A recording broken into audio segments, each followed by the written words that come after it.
Rashawn, let me start with you.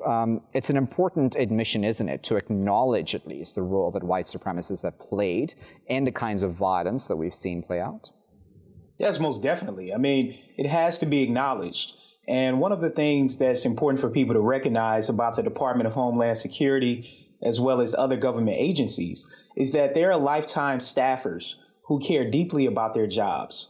Many of them, regardless if they have political leanings, they want the correct information to get out. They're evidence-based. And it's very clear from this report, as well as others more recently, that white nationalism and domestic terrorism is on the rise, and that white supremacy continues to be the largest domestic threat to American democracy and our pursuit toward racial equality. Yeah, Saeed, I always go back to those initial images, right, of that store's windows being shattered, and it came out that was some sort of a white supremacist who had done that, but nevertheless, all that violence at that time too was blamed on BLM protesters. The narrative is just so against BLM, right, in some quarters that it's easy to forget that this violence in many places has actually been begun by the counter protesters, hasn't it?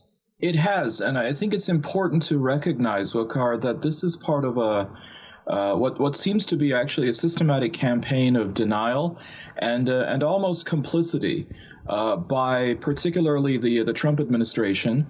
And then also we find an arc of about at least a decade where we have seen reports about the threat of white supremacy in the United States by government officials, reports going all the way back to 2009 being opposed by right-wing media, by right-wing politicians are arguing that this is sensationalism, that this is a way to tarnish people on the right of the political spectrum.